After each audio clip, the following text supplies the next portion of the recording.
In this slideshow, we will cover the role of the news media. We will cover the development of the news business and news as a consumer product.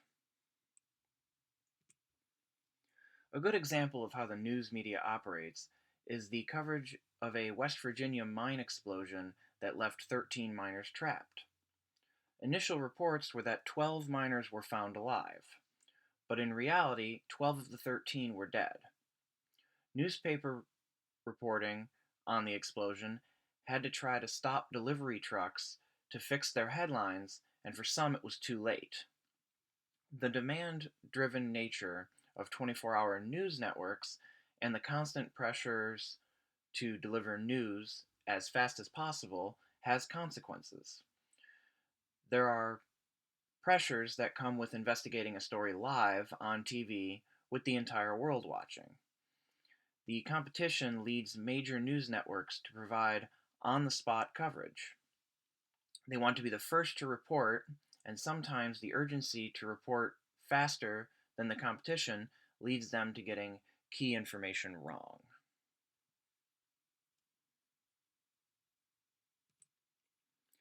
News media are organizations that gather, package, and transmit the news through some exclusive communications technology. National broadcast networks, newspaper chains, public television and radio programs, 24-hour cable news shows, and news blogs all reflect the press's entrepreneurial tradition. Of course, you are likely familiar with the major news networks like Fox News, CNN, and MSNBC, and major newspapers like the Wall Street Journal or the New York Times. There are many other news sources that are less well known, but have reached a significant audience because of the rise of the internet. In colonial times, almost no one earned a living solely from publishing the news. Early newspapers were run by people in a related business, such as print shop owners or postmasters. Printing a single impression on paper with a wooden, hand-cranked press required 13 steps, making the process long and slow. The emergence of political parties in the 1790s saw the rise of political newspapers. These political newspapers were not objective in reporting. Newspaper publishers served as agents of party politicians who hired and fired them. In the 1830s, the adaptation of steam power to printing and the development of faster, more reliable cylinder presses allowed publishers to sell more papers more cheaply. The rise of the penny press, newspapers that sold for a penny, broadened the audience for the news media. Editors of the penny press papers muted their party affiliations in order to sell papers to as many people as possible. The competition for mass readership became more intense at the end of the 19th century. Screaming headlines and sensational news stories became common in an attempt to sell more papers to newsstand browsers. This type of journalism is characterized as yellow journalism. Newspaper publishers and editors discovered that their freedom from party control meant that they could influence public opinion and national politics. Muckraking became common. Muckraking is journalistic investigation and exposure of scandals, corruption, and injustices.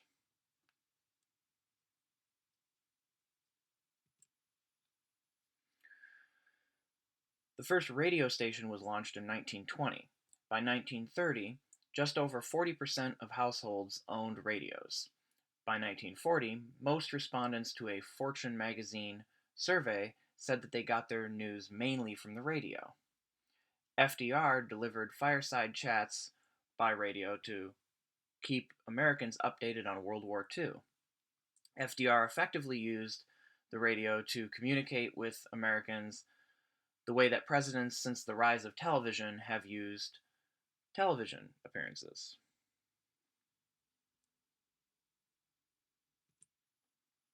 The rise of the radio created a need for regulation. There were too many stations occupying the same airspace, which threatened the medium. Interference from all of the radio stations made it so that none of them could be picked up clearly from home radios. This is the tragedy of the commons problem. The Communications Act of 1934 gave radio stations exclusive licenses to frequencies, but in return, broadcasters were expected to serve the public interest.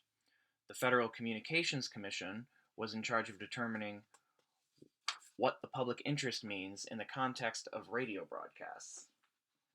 The 1934 law required that stations provide equal time to candidates for elected office.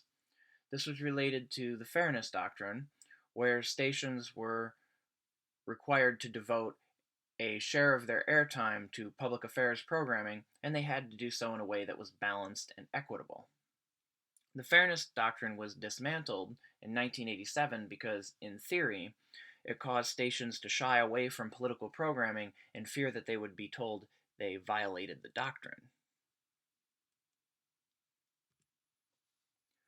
By 2001, Americans were able to read their email and surf the web on their phones, changing the way we access and react to news forever.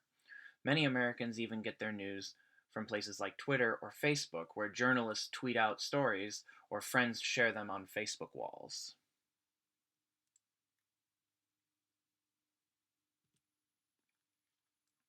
The range of political choices allows people to choose sources that may reinforce their political views rather than actually reporting the news. News organizations are businesses. They need money to operate, and they get that money from advertisements. They need to maintain a large audience to sell advertising. Al Jazeera America went out of business, but won a lot of awards for journalism when they were on the air. The quality of journalism is sometimes not as important as viewership. Cable news networks use sensationalism to attract an audience. This can be seen nearly every day on networks like CNN, for example, where everything is labeled breaking news. Cable news outlets have a political slant to appeal to a particular segment of the population. Fox News is known for being more conservative. MSNBC is known for being more liberal. As demonstrated from the coal miner example, speed is important. Each network tries to be the first to break news. Sometimes this has negative consequences, such as reporting things that turn out to not be true. The rise of television and the internet has also come with the rise of infotainment. Infotainment are news platforms that are soft news programs. These include The Daily Show, Last Week Tonight, and the Weekend Update segment on Saturday Night Live. They convey news stories in a very entertaining way.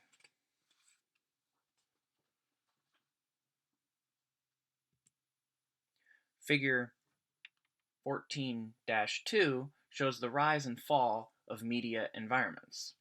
The graph shows how newspapers have declined, while other media environments, such as TV and the internet, have risen.